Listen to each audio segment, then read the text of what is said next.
नमस्कार दोस्तों, आप सभी लोगों का IVGS सेंटर में स्वागत है। मेरा नाम इंद्रभान। आज का टॉपिक है संघ एवं इसके राज्य क्षेत्र। ठीक है, अर्थात संविधान का पहला भाग है ये संघ एवं इसके क्षेत्र जो है ये संविधान का पहला भाग है। इसको इंग्लिश में यूनियन एंड इट्स टेरिटरी बोला जाता है। तो ये हमारे भारतीय संविधान का पहला भाग है। तो संविधान के भाग 1 के अंतर्गत अनुच्छेद 1 से 4 तक अनुच्छेद 1 से 4 तक जो है संघ अर्थात संघ एवं इसके क्षेत्र की चर्चा की गई है। ठीक है, संघ एवं इसके क्षेत्र की चर्चा किन किन अनुच्छेदों के बीच किया गया है? तो अनुच्छेद 1 से लेके 4 तक इसका वर्णन मिलता है। अनुच्छेद 1 के ए में, ठीक है, अनुच्छेद आर्टिकल 1 के फर्स्ट में 1(1) में कहा गया है इंडिया यानी भारत राज्यों का संघ होगा। क्या? इंडिया अर्थात भारत राज्यों का क्या होगा? संघ होगा। इंग्लिश में India that is Bharat shall be A union of state. क्या? तो इंडिया अर्थात भारत, ये जो इंडिया दैट इज भारत है, इस पे जब संविधान का निर्माण हो रहा था, भारतीय संविधान का जब निर्माण हो रहा था, तो संविधान सभा के सामने ये क्वेश्चन या प्रश्न उठा कि हम अपने देश का नाम भारत रखें कि इंडिया रखें। तो जो भारत के पक्ष में थे, यानी कि अपने देश का नाम भारत रखा जाए, तो वो इस पर बल दे रहे थे कि प्राचीन परंपरा और संस्कृत पर बल दे रहे थे। किस पर बल दे रहे थे? प्राचीन संस्कृत और प्राचीन परंपरा के आधार पर वो कह रहे थे कि हम अपने देश का नाम भारत रखना चाहिए। लेकिन वहीं कुछ नेतागण ऐसे थे जो इंडिया के पक्ष में थे, और कुछ और भी बातें ऐसी थी जो इंडिया रखने के लिए हमें सुझाव दे रहे थे। जैसे संयुक्त राष्ट्र संघ में उस समय जो भारत का नाम था वो इंडिया के नाम पे नामित था। उसी के साथ उस समय जितने भी समझौताएं हुए थे वो इंडिया के नाम पर हुए थे, भारत के नाम पर नहीं हुआ था। इंडिया के नाम पे सारे समझौताएं हुए थे। तो संविधान सभा के लोग क्या करते थे, जो संविधान सभा गठित हुई थी उसके लोग क्या करते थे, जब देखते थे कि कमेटी में आपस में एक सर्वसम्मति निर्णय नहीं लिया जा रहा है, तो क्या करता था कमेटी? एक समन्वय का कार्य करता था। तो इसलिए इस विवाद से बचने के लिए, कि भारत और इंडिया के विवाद से बचने के लिए संविधान सभा के सदस्यों ने क्या किया कि दोनों नाम रख दिया। क्या? इंडिया और भारत। तो जो अभी ये अनुच्छेद 1(1) में है वो इंडिया यानी भारत, या इंडिया अर्थात भारत, एक ही देश के दो नाम हैं। तो इस विवाद से बचने के लिए ये दोनों नाम रख दिया गया। और दूसरा वर्ड क्या है समझने लायक इसमें? राज्यों का संघ। तो संघ हम किसे कहेंगे? तो भारतीय संविधान सभा के सामने सबसे महत्वपूर्ण क्वेश्चन ये था कि हम अपना शासन जो है एकात्मक ढांचा के अनुरूप बनाया जाए या संघात्मक यानी फेडरल सिस्टम के अनुसार बनाया जाए। तो इसमें एक सहमति ये बनी कि नहीं, जो राज्यों में यानी केंद्र और राज्य में शक्ति का जो बंटवारा होगा, ठीक है, शक्तियों का जो बंटवारा होगा वो संघात्मक प्रणाली के रूप में होगा। अर्थात संघों की तरह अवशिष्ट शक्तियां जो हैं वो संघ में निहित होगी, बाकी जो शक्तियां हैं वो राज्यों को दी जाएगी। अर्थात इसका एक अर्थ ये भी निकलता है कि राज्यों के ऊपर केंद्र को वरीयता दिया गया है। ठीक है, तो संघ जो है, संघ के अर्थ में डॉक्टर भीमराव अम्बेडकर ने इसका जवाब देते हैं कि डॉक्टर भीमराव अम्बेडकर शब्द के बारे में प्रयोग करने के बाद डॉक्टर भीमराव अम्बेडकर ने यूनियन शब्द का प्रयोग करने के पीछे दो स्पष्ट कारण गिनाए। कौन कौन सा? पहला, वो कहते हैं भारत विभिन्न राज्यों के मध्य किसी समझौते का परिणाम नहीं है। पहला इस प्रकार से कहते हैं कि जो भारत हमारा देश बना है वो किसी राज्यों के मध्य समझौता नहीं है, एक कॉन्ट्रैक्ट के रूप में राज्यों का कॉन्ट्रैक्ट रूप जो यहाँ पे हमारे भारत देश में विद्यमान नहीं है। दूसरा, किसी भी राज्य को भारत संघ से पृथक होने का अधिकार नहीं है, ठीक है।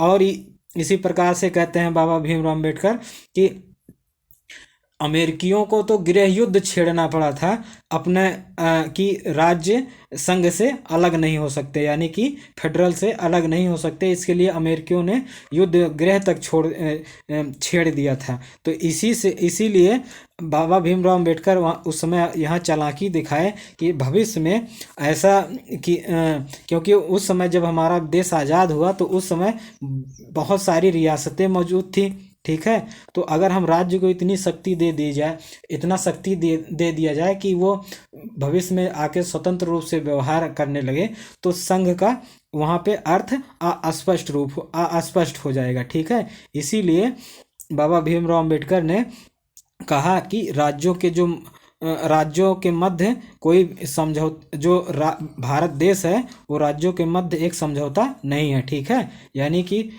वो कभी भी भारत से अलग नहीं हो सकता जो है राज्य। आगे बात करते हैं।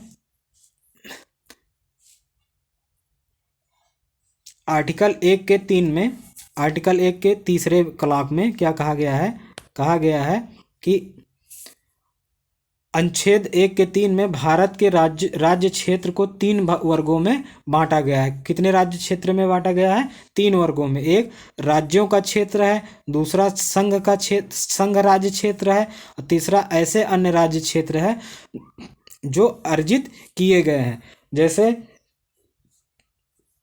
जैसे गोवा हुआ, पांडिचेरी हुआ, यमन हुआ, माहे हुआ, तो ये सब क्या है? ये सब अर्जित किए गए हैं, ठीक है, किसी जैसे पुर्तगाली से और फ्रांसीसियों से। और संघ राज्य क्षेत्र जैसे अंडमान निकोबार हुआ, और राज्यों का क्षेत्र जो पूर्ण राज्य है, पूर्ण राज्य का दर्जा जो मिला हुआ है वो राज्यों के क्षेत्र। तो भारत का जो संघ है उसके अंतर्गत 3 ऐसे क्षेत्र आते हैं। कौन कौन से? राज्यों का क्षेत्र आता है, संघ राज्यों का क्षेत्र आता है, ऐसे अन्य राज्य क्षेत्र 2 जो अर्जित किए गए हैं। अब अनुच्छेद 2 के बारे में हम जानते हैं। आर्टिकल 2 में क्या क्या कहा गया है? आर्टिकल 2 में कहा गया है कि इस संसद ऐसे निबंधनों एवं शर्तों के साथ जिन्हें वह उचित समझे संघ में नए राज्यों का प्रवेश या स्थापना कर सकती है। अर्थात जो संघ है, आर्टिकल 1 में कहा गया है संघ इंडिया अर्थात भारत राज्यों का संघ होगा, तो उस संघ में उन संघों में नए राज्यों को जोड़ सकता है कौन? संसद। विधि बना के साधारण विधेयक पास करके या साधारण विधि बना के किसी भी क्षेत्र को संघ में मिला सकता है, ठीक है। संसद के पास इस प्रकार की 2 शक्तियां हैं। किसी नए राज्य की स्थापना के लिए संसद के पास 2 शक्तियां हैं। पहला शक्ति अर्थात नए राज्यों को संघ में शामिल करने की शक्ति का संबंध उन राज्यों से है जो पहले से स्थापित हैं किंतु भारत के संघ में शामिल अभी नहीं हुए। यानी कि वो पहले से ही वो राज्य के रूप में स्थापित हैं लेकिन अभी वो भारत संघ में शामिल नहीं किए गए हैं, तो ये संसद को शक्ति प्राप्त है उन्हें अपने अंदर संघ के अंदर शामिल कर ले। दूसरा ये है, दूसरी शक्ति जो संसद को प्राप्त है, नए राज्यों को स्थापित करने की शक्ति का संबंध उन राज्यों से है जो अभी तक स्थापित नहीं है किंतु भविष्य में वो स्थापित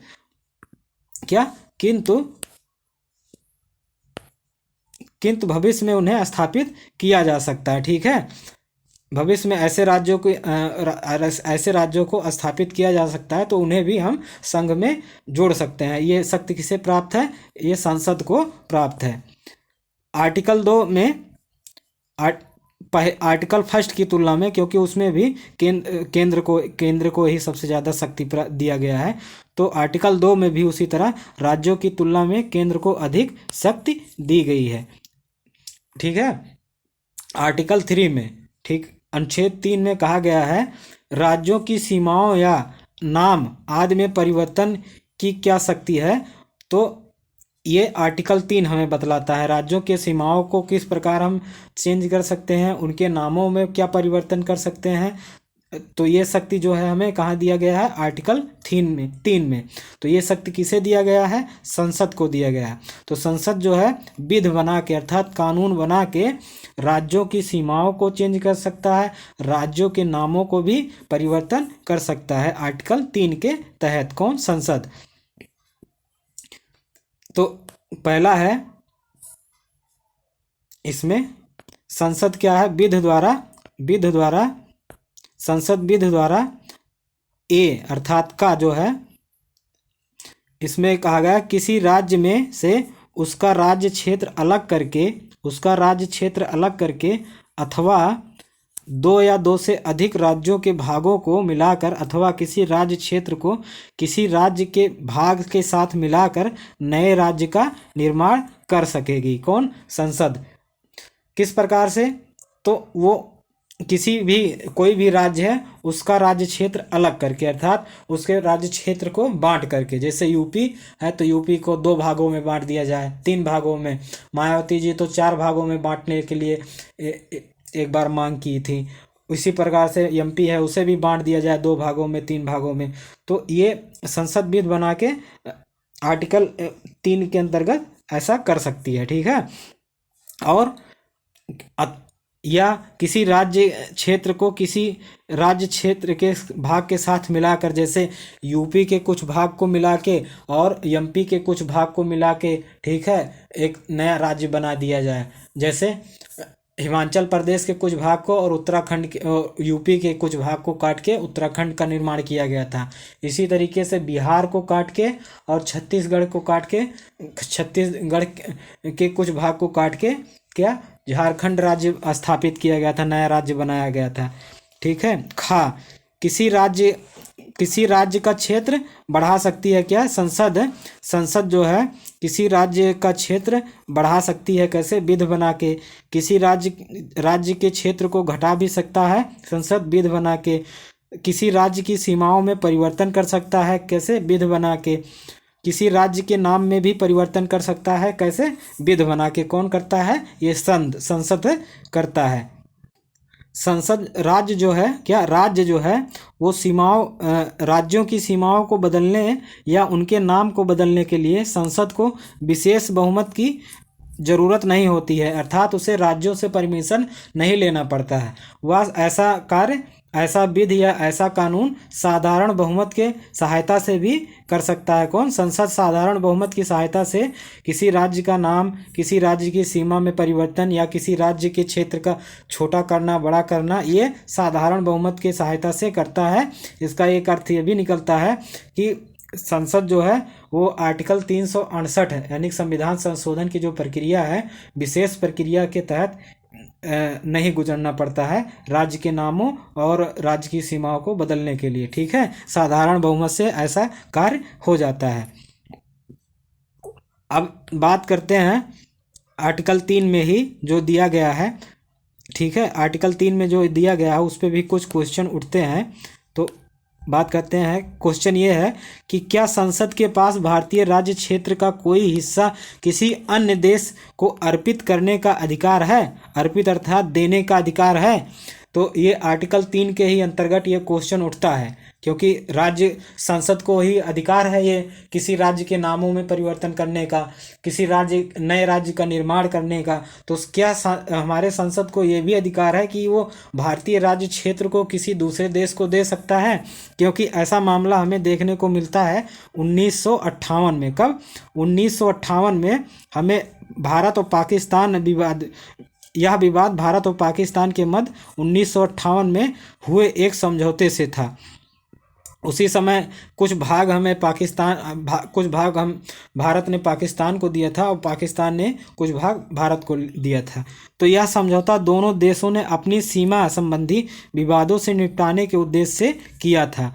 पश्चिम बंगाल में 9 वर्ग मील का एक क्षेत्र जिसकी जनसंख्या 12,000 थी, उस पे ऐसा एक समझौता हुआ था। तो उस पे विवाद चल रहा था भारत और पाकिस्तान का। इस विवाद को समाप्त करने के लिए भारत ने पाकिस्तान को पश्चिमी बंगाल के यानी कि जो अभी पूर्वी बांग्लादेश है उसे अपना कितना 9 वर्ग मील क्षेत्र दिया था।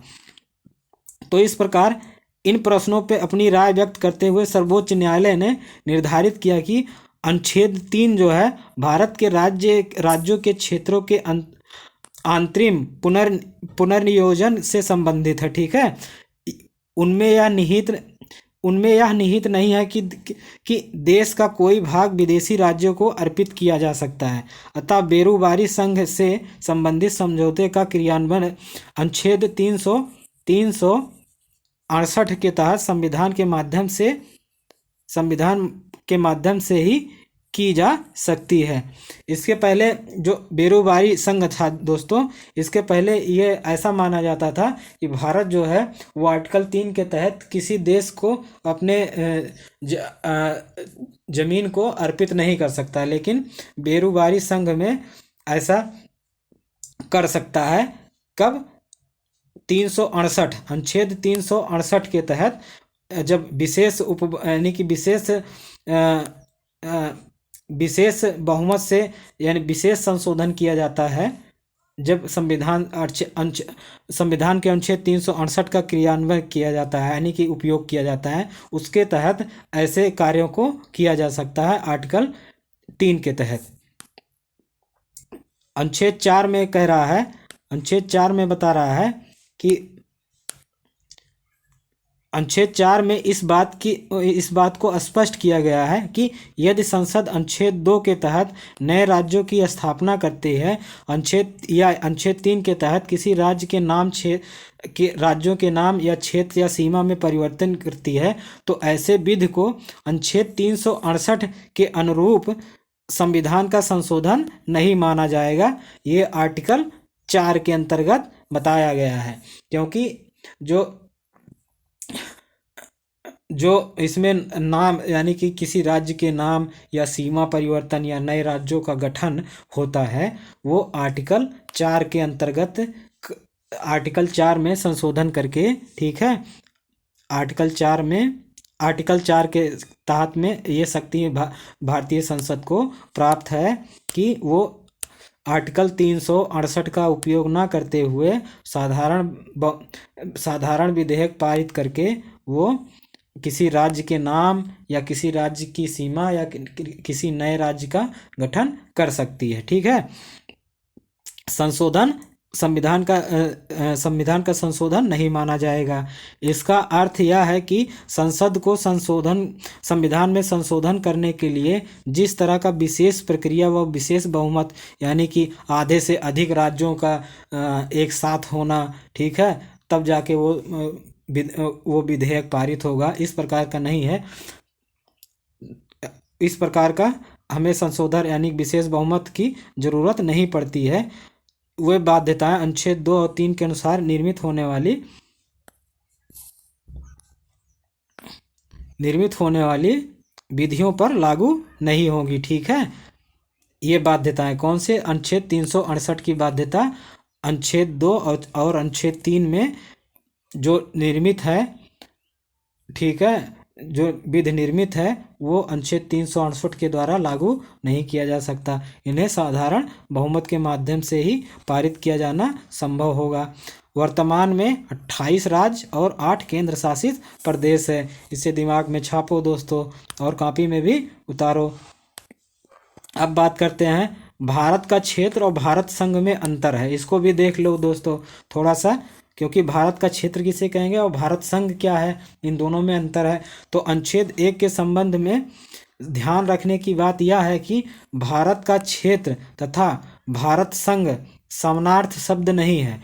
भारत संघ यानी यूनियन ऑफ द इंडिया में सिर्फ वह क्षेत्र शामिल है जो 28 राज्यों का क्षेत्र है, जबकि भारत के राज्य क्षेत्र में राज्यों और संघ राज्य क्षेत्रों सहित वह सारा भूभाग शामिल है जिस पर भारत की संप्रभुता का विस्तार होता है। अर्थात जैसे केंद्र शासित 2 प्रदेश हैं, क्या केंद्र शासित प्रदेश भी इसी के अंतर्गत आते हैं? किसके अंतर्गत? तो भारत के राज्य क्षेत्र के अंतर्गत आते हैं। ठीक है, इसको अपने दिमाग में छाप लो दोस्तों और कॉपी में भी उतार लो। अब बात करते हैं MCQ। इसमें कुछ क्वेश्चन है, जो हम एमसीक्यू के माध्यम से जो पीछे पढ़े हैं उसको यहाँ पे लगाएंगे। तो संविधान भारतीय संविधान के अनुच्छेद 1 में वर्णित है, 4 ऑप्शन दिया है। भारत अर्थात इंडिया राज्यों का संघ होगा, पहले में दिया गया है। दूसरा, इंडिया अर्थात भारत राज्यों का संघ होगा, पहले में राज्यों का संघ नहीं होगा, ऐसा दिया गया है पहले में। दूसरे में दिया गया है इंडिया अर्थात, नहीं सॉरी, ठीक है दोस्तों, क्वेश्चन सही है, भारत अर्थात इंडिया राज्यों का संघ होगा। दूसरा क्वेश्चन है इंडिया अर्थात भारत राज्यों का संघ होगा। तीसरा इसमें ऑप्शन है भारत या इंडिया राज्यों का संघ होगा। चौथा है भारत या इंडिया राज्यों का संघ है। तो हमारे अनुच्छेद 1 में कहा गया है इंडिया दैट इज भारत, उसमें इस प्रकार से लिखा गया है, ना कि भारत दैट इज इंडिया लिखा गया है। उसमें भारत सबसे पहले नहीं लिखा गया है, पहले इंडिया लिखा गया है, फिर अर्थात भारत, ऐसा स्टार्टिंग में लिखा गया है। तो इस प्रकार ऑप्शन 2 इसमें सही है। नेक्स्ट क्वेश्चन कह रहा है, दूसरा क्वेश्चन, वर्तमान में भारत द्वारा अर्जित राज्य क्षेत्रों की सूची में शामिल क्षेत्र है। तो एक है पहला पांडिचेरी, दूसरा है कराईकल, तीसरा है माहे, चौथा है यमन। तो कह रहा है अर्जित राज्य क्षेत्र, क्या आर्टिकल 1 के 3 में कहा गया है कि भारत राज्य क्षेत्र में 3 प्रकार के, एक पूर्ण राज्य शामिल है, एक संघ राज्य क्षेत्र शामिल है, और तीसरा जो अर्जित किए जाएंगे उन्हें शामिल किया जाता है किसमें, भारत संघ में। ठीक है, तो जो अर्जित पांडिचेरी को हमने क्या, पांडिचेरी, कराईकल, माहे और यमन, ठीक है, कह रहा है किसे हम इन चारों में से अर्जित किए हैं। तो दोस्तों इसमें से किसी को हमने अर्जित नहीं किया है, ये हमारे पहले से ही शामिल थे। ठीक है, आगे चलते हैं। तीसरा क्वेश्चन है, निम्न कथनों पर विचार कीजिए। राज्यों के निर्माण या राज्यों के नाम में परिवर्तन से संबंधित विधेयक को राष्ट्रपति की सिफारिश पर ही संसद में पेश किया जा सकता है। दूसरा ऑप्शन है, राज्य विधानमंडल द्वारा ऐसे विधेयक पर दी गई राय को मानना संसद के लिए अनिवार्य है। तीसरा ऑप्शन है इसमें, यदि राज्य विधानमंडल ऐसे विधेयक को अपनी राय के साथ वापस नहीं भेजता तो वह विधेयक स्वतः समाप्त हो जाएगा। ठीक है, राज्य मंडल। ठीक है, तो अब हम इसके बारे में चर्चा कर लेते हैं कौन सा इसमें कथन सत्य है। तो पहला दिया गया है ऑप्शन, जो है पहला जो इसमें कथन दिया गया है, राज्य के निर्माण या राज्य के नाम में परिवर्तन से संबंधित विधेयक को राष्ट्रपति की सिफारिश पर ही संसद में पेश किया जा सकता है। तो ये बात एकदम पूर्ण रूप से सत्य है। ठीक है, दूसरा है, राज्य विधानमंडल द्वारा ऐसे विधेयक पर दी गई राय को मानना संसद के लिए अनिवार्य है। तो ये ऐसा कुछ नहीं है, गलत है, क्योंकि संसद को ज़्यादा शक्ति दी गई है राज्यों के अपेक्षा। तीसरा है, यदि राज्य विधानमंडल ऐसे विधेयक को अपनी राय के साथ वापस नहीं भेजता तो वह स्वतः समाप्त माना जाएगा। तो ऐसा भी कोई वर्णन नहीं है, क्योंकि हमारे संविधान के भाग 1 में क्या कहा गया है, राज्यों से ज़्यादा शक्ति किसे दिया गया है, केंद्र संसद को दिया गया है। तो इस प्रकार तीसरा ऑप्शन भी गलत है। तो इसमें कौन सा सही है, इसमें ऑप्शन क्या सही है, इसमें कौन सा सही है, इसमें ऑप्शन ए सही है। नेक्स्ट क्वेश्चन की तरफ चलते हैं। अगला क्वेश्चन कह रहा है, इसमें क्वेश्चन में ऑप्शन दिया है 4, यदि भारत सरकार सीमा विवाद को सुलझाने के लिए किसी देश के साथ समझौता करती है तो ऐसे समझौतों को लागू करने के लिए संविधान संशोधन अनिवार्य होता है। ठीक है, ऐसे संविधान संशोधन करने के लिए, ऐसे समझौते करने के लिए संविधान में संशोधन करने पड़ते हैं अगर किसी दूसरे देश को अपने जमीन को अर्पित कर रहे हैं। तो दूसरा कथन है, यदि संसद के पास भारतीय राज्य क्षेत्र का कोई हिस्सा किसी अन्य देश को अर्पित करने का कोई अधिकार नहीं है। ठीक है, ये दूसरा ऑप्शन कह रहा है। तो इनमें से कौन सा कथन सत्य है, ऐसा पूछ रहा है ऑप्शन में। तो हम अभी बात किए थे क्या, अभी इसमें हम बात किए थे कि अगर किसी देश, यहाँ पे ये कॉन्सेप्ट समझ लो, अगर भारत देश में किसी राज्य का गठन, नए राज्य का गठन करना हो, किसी नए राज्य के नाम में परिवर्तन, किसी राज्य के नाम को परिवर्तित करना हो या किसी राज्य की सीमा को परिवर्तन करना हो, तो संसद साधारण बहुमत की सहायता से ऐसे कार्य को कर सकती है। लेकिन अगर किसी विदेशी यानी दूसरे देश से हमें समझौता करना हो तो उसके लिए अनुच्छेद 368 का हमें सहारा यानी विशेष बहुमत की जरूरत पड़ती है, अर्थात आधे से अधिक राज्यों का इसमें सहमति